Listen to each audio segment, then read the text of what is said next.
Welcome to today's Explainer. Let's just jump right into it, because today we are tackling a massive issue that literally affects almost all of us, our rapidly shrinking ability to just pay attention.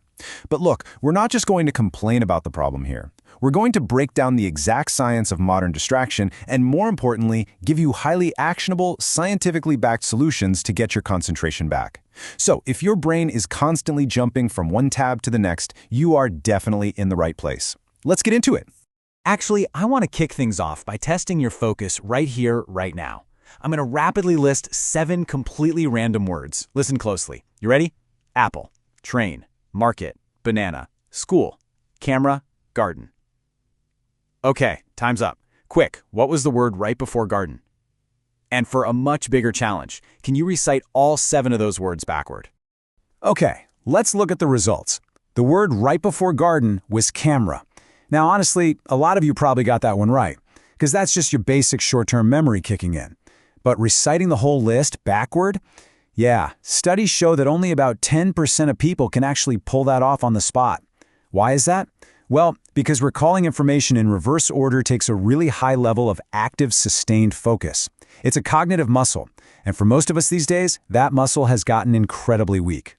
And that brings us to a frankly terrifying statistic. Research indicates that the average human attention span has plummeted to under 8 seconds. Just 8 seconds. Think about that. If you're working on a task for more than 8 seconds without getting some kind of instant gratification, your mind just starts wandering. Your brain basically starts looking for an escape hatch, and inevitably, your hand reaches straight for your phone. It's wild, but that's the modern reality of low focus. Section 1. The power of focus and the story of the glass of milk. To really grasp how to fix our focus, there's a famous story that illustrates it perfectly. So there was this smart young boy from a pretty tough background. He spent most of his time helping his single mom with chores, which left him almost no time to study. Predictably, he ended up failing a class, and his classmates just relentlessly mocked and bullied him for it. He was totally crushed. He goes to his teacher and says, "I'm quitting school." The teacher says, "Okay, I agree to let you quit, but on one condition." He hands the boy a glass filled to the absolute brim with milk and tells him to walk all the way across town to the school without spilling a single drop. The boy agrees. So he walks through the whole town, his eyes literally glued to the rim of that glass. He's moving incredibly carefully, deeply concentrated, and he actually manages to deliver the full glass right to his teacher. Then the teacher asks him, "Hey, did you hear your classmates mocking you on your walk today?" The boy smiles and realizes, no, he hadn't heard a single insult. His absolute focus was on the milk. And that's when the teacher dropped the crucial lesson. When your focus is in the right direction, life's problems disappear. By directing our attention, we can quite literally eliminate the surrounding noise. Now let's move on to the science of distraction. So, to maintain that glass of milk level of focus today, willpower alone just isn't going to cut it. We have to look at the biological mechanics of exactly why we lose focus in the first place. And really, it all comes down to a little chemical in our brain called dopamine. When you're swiping through a 15-second social media reel, you get a quick joke or a cool visual, right? Boom, instant reward. Your brain releases dopamine, and you get this brief little hit of happiness.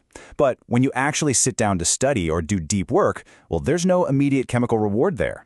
And when your brain doesn't get that quick dopamine fix, it actually shifts into a completely different operational state. When you're deprived of that instant dopamine hit, your brain enters what's called the default mode network, or the DMN. You can basically think of this as a state of chronic overthinking. It's like you're trying to read a textbook, but out of nowhere, you're suddenly stressing about some awkward conversation you had 5 years ago, or you're worrying about the future. Your mind is wandering purely because the task in front of you just isn't chemically rewarding enough to hold its attention. So, to regain our focus, we absolutely have to break out of this DMN state and override that craving for dopamine. To do that, we're going to use a 2-phase treatment plan. Let's dive into Phase 1, 4 short-term focus methods. We need to break out of that DMN, right? Method number 1 is all about your body posture, which sounds crazy, but stick with me. Psychologist Amy Cuddy did some incredible research showing a direct link between how you sit and your ability to concentrate. Think about it. When you're slouching or lying down, you're physically compressing your chest cavity. That actually restricts your oxygen intake, which triggers stress hormones in your brain. But the second you sit up perfectly straight, you open up that chest cavity. Way more oxygen flows to your lungs and your brain, those stress hormones just plummet, and your focus capacity physically increases by 40 to 50% just from sitting up straight. Okay, method number 2 is controlled breathing. This technique actually traces all the way back to ancient Gurukul traditions, but modern science backs it up completely. A 2018 study by neurologists found that taking slow, deliberate breaths actively alters your brain cells. It increases your heart rate variability, or HRV. And simply put, a higher HRV means lower stress and much higher focus. The pattern is super simple.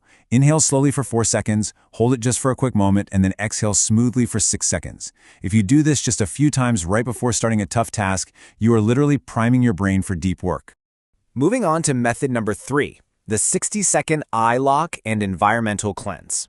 In ancient yoga practices, there's this technique called Trataka, where you stare at a candle flame for 60 seconds to build concentration. Now, why does that actually work?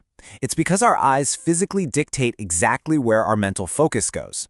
It's like when parents tell kids to point their finger at the words while reading. It locks in their visual attention. So clean your desk. If your phone or any kind of visual clutter is even just in your peripheral vision, your brain is wasting energy processing it. This is exactly why J.K. Rowling wrote the Harry Potter books and A Quiet Cafe. She literally had to escape the visual distractions of her own home to hit that 101% focus. And method number 4 is a brilliant little psychological hack, the 10-minute more rule. Look, when you're working and that sudden, overwhelming urge to just quit hits you, your brain is basically throwing a toddler tantrum for dopamine. You can't just tell yourself, hey, I need to work for 2 more hours, because your brain will outright reject it. Instead, you have to trick it. Tell yourself, okay, I'll stop, but just in 5 to 10 more minutes. Studies show that this dramatically lowers your mental resistance. Once you just push past that initial barrier for 10 minutes, the friction almost entirely disappears, and you'll usually end up working highly productively for way, way longer. Which brings us to phase 2, the 90-20 long-term rule. This is our long-term strategy, and it's all about aligning our work habits with our natural biological rhythms.